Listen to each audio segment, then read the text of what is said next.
Hello, Internet! Today I thought that we would tackle an academic subject, particularly with how we're communicating currently, which is through online video. And what does this mean for the world at large? In particular, what does it mean for entertainment? What does it mean for academics? And what does it mean for communication in general? So, talking about this, we really have to look at how the use of online video, particularly on video sharing sites like YouTube, and how it's going to change things, and how it already has. So a lot of the ideas I'm drawing on today come from this article, which is Participatory Composition, Video Culture, Writing, and Electricacy by Sarah J. Arroyo. Now, this comes up with a lot of good ideas, and I thought the best way to tackle it would be by making an actual video.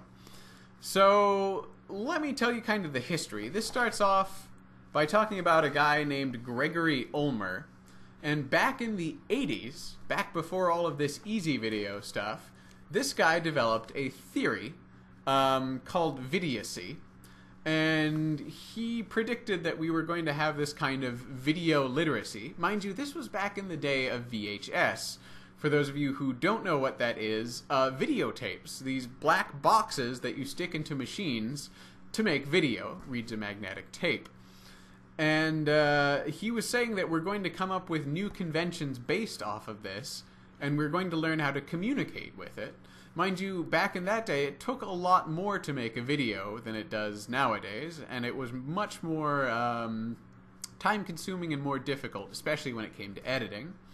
Now, his idea got updated. Once it got to the 90s and the HTML boom, he decided to change his idea of vidiocy, that is video literacy, to electricacy. There we go. So electricacy is the idea of electric literacy, basically literacy on a computer. Now, originally this was during the birth of the internet, if you will. And it was mostly in following links to things, and it was a combination of text and images, not so much video, but it's kind of evolved to the point that video is an integral part of the internet. It's even thought, you know, there's some figures in here that video is like 80% of the information on the internet nowadays is in video files, and that's impressive to say the least, but it's becoming a kind of ubiquitous form of communication in that, you know, we can film ourselves and put it on the internet and have it be a legitimate form of communication. Now, the weird thing, there's not a whole lot of structure here. This is not a video studio. This is where I live. I sleep right over there. That's my kitchen. I live in a studio apartment, so this is really easy. But as you can see, like, this is really embodied. Like, this is not too far removed from just who I am regularly.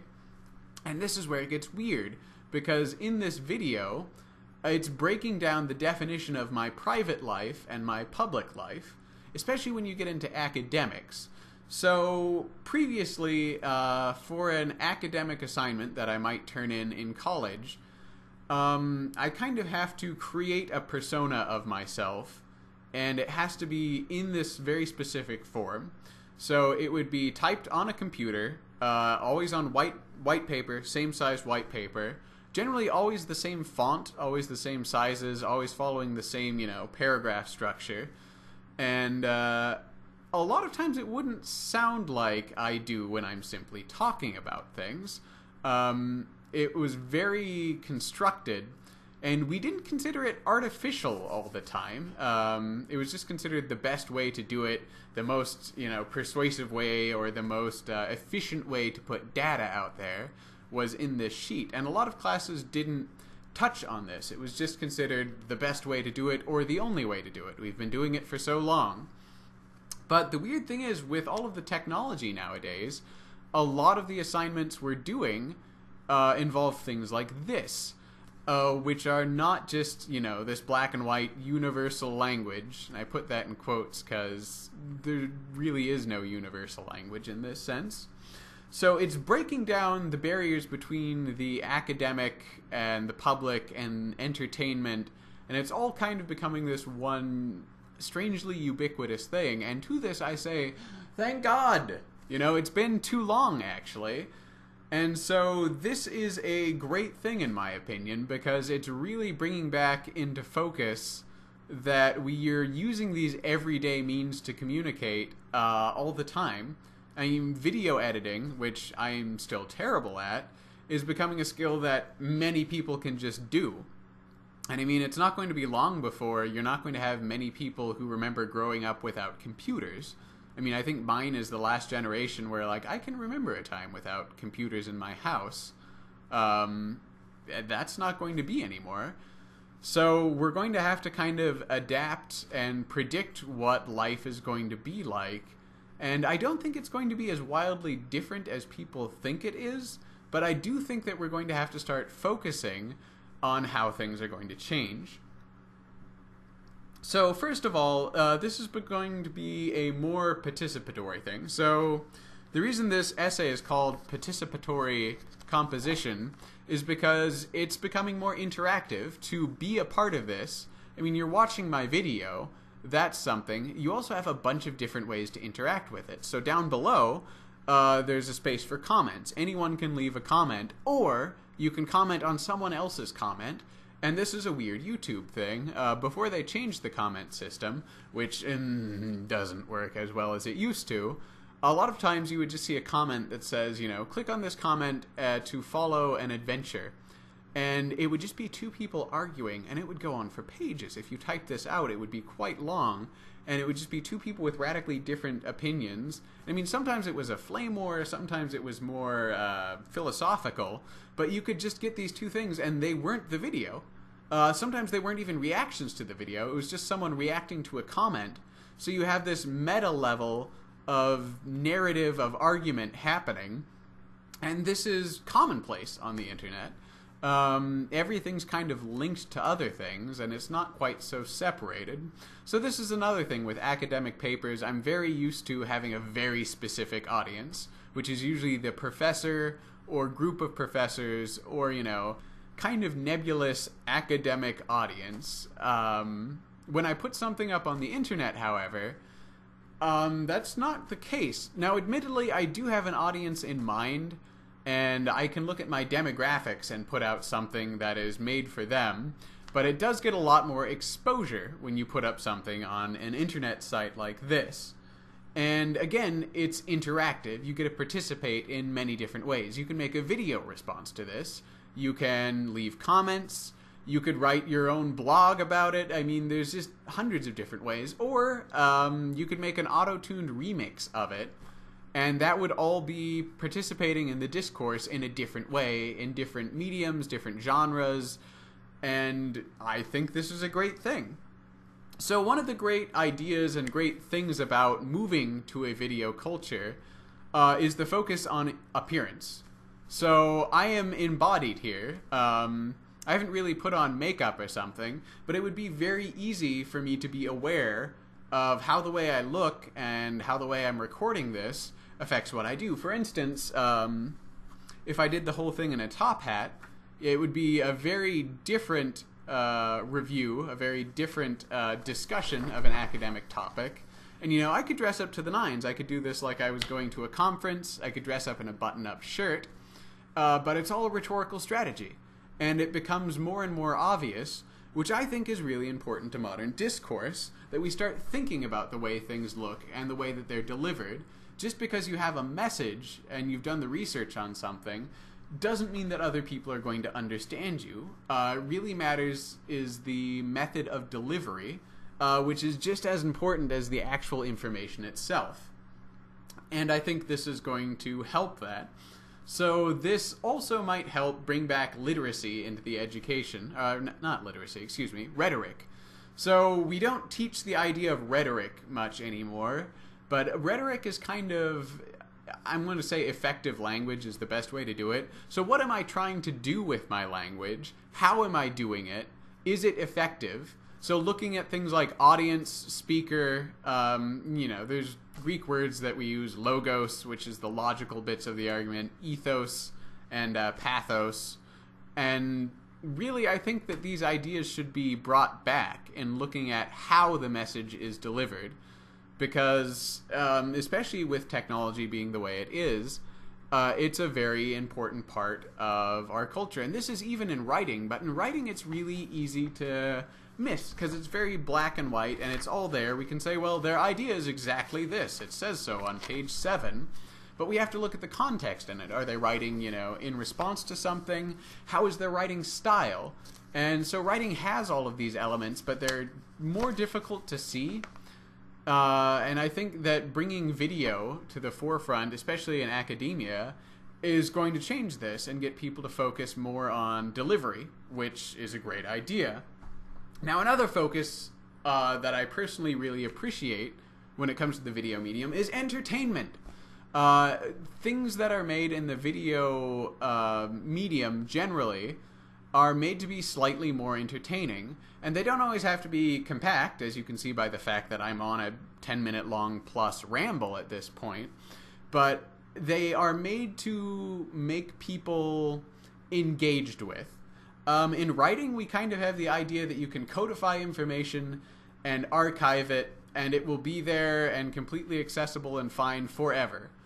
And I am completely worried about this because you may have great points, that's true, but if people cannot get to them, and if people don't want to get to them, you're not going to have a whole lot of impact on your discourse community, whatever that may be. And it doesn't even have to be academic, but I mean, just because you've written something, or said something, but again, like saying something on the internet, you become much more self-aware. Like, I am staring at a picture of myself right now as I record this and trying to be engaged, animated. I'm trying to make you guys interested in what I'm saying.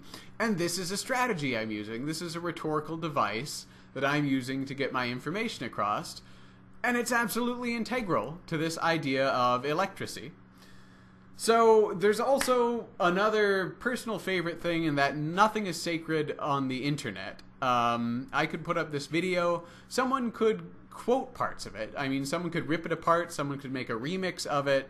I mean, it could be musical. Someone could actually just use a clip of my video in their video. We could have the Russian, Matryoshka dolls thing happening, where we have a video and end up with videoception. And that's great. Copyright is still an interesting problem with this. So we still have the idea of, like, intellectual property. So, like, I've said this. These opinions are mine. But the nice thing about this kind of video sharing community, a lot of times nothing is completely original. And nothing is completely original anyway when it comes to art and the stuff we're doing. I mean, it might be yours, and I'm not saying that you shouldn't have the rights, that you shouldn't get any money for the things you do when it comes into the economic side. But, like, when you write a new story, you can say it's original to a point, but you didn't make the language you're writing it in. You didn't make the activity of writing books. That's been around a long time.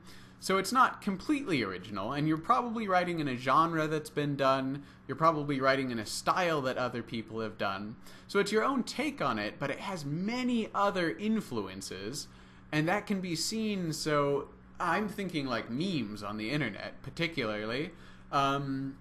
You'll see memes that start involving more and more things. You'll get a rage comic that has 4 or 5 different images, and you've seen them all before, and they combine to form a new narrative, and it's generally funny. That is something that is great. And I mean, it's not like this hasn't happened before. So the comedy of art, don't know how to say it in Italian, old plays used to always have the same characters in them, doing the same thing, but they were all different plays. And these were characters like Scaramouche, Harlequin, and they were just kind of the buffoon characters. And they were always idiots, glorious idiots, but they were always in different things. But you could always recognize, oh yeah, that's Scaramouche. Like, he's probably going to do something slapstick and funny. At the same time, if you see that particular image, a rage comic, a lolcat, ceiling cat, for instance, many people will get this, and it's not exactly an inside joke. Many people have appropriated that and used it for their own means, and that's good. I think it's something that we all can benefit from. So as someone who focuses on studying communication, language, and literature, I really think that this idea of modern video communication is really beneficial to academics and can bring a lot to it. Now, as it stands currently, like, I do not get to do many things involving video or audio as an English major, and I kind of wish this would change, and I think it is going to in the upcoming times. So it's not a perfect system, though. As much as I'm plugging this, there are problems. So we say that the internet's going to open up all of these discourse communities, that you'll be able to see every argument at once. But the way things are going, that's probably not true either. So there's the concept of the filter bubble, which is the internet's going to surround you with things you like. And this can happen, you know, on sites like Amazon.com. If you look at things, it'll be like, oh, if you like this, do you like this? And it might not show you something completely random and out there like we think it would. Same thing with YouTube and a lot of sites, or even just the fact that you'll go to the same site. So if you're looking at news about video games, if you're on Kotaku a lot, you're not going to be seeing a lot of world politics like if you were on a more political website. So just your own personal strategies may, I don't want to say like blind you, but you'll be getting a lot of the same stuff, and you'll have this echo chamber effect where a lot of the times it'll seem like you're very right. And I think this is one of the problems on the internet. Like, we already have the joke of the internet argument in which neither side actually wants to concede a point at all, and all it is a screaming match. And so I think one of the things we're going to have to work on in this idea of internet literacy is, how do we argue on the internet? Is there an effective way? You know, is there a certain amount of manners? Is there etiquette? Or is it, you know, are we going back to blunt force rhetoric? Are we going into the classical idea of, you know, well, the audience is completely passive and you have to drill your point into their heads? I don't know at this point. I don't have a whole lot of answers here, but I think it's worth studying, and what's more, I think it's worth studying now. Because as much as this would be great if we had 50 more years of information, and then we could go back and analyze what's happening right now with the internet, it's not going to be very relevant once that happens. So this is kind of my plea for modern college English departments. Start focusing on this stuff. Start focusing on modern rhetoric, vidiocy, electracy, and these new literacies, and really start considering what this means for modern communication. Anyway, if you have any comments or discussions that you would like to leave, put them down there in the comments, and I'll get back to them. Also, if you feel like arguing with someone, you know what? Go for it. Have a heyday. I have no clue what's going to happen here, but let's experiment with it. So anyways, thank you guys, and I will see you later.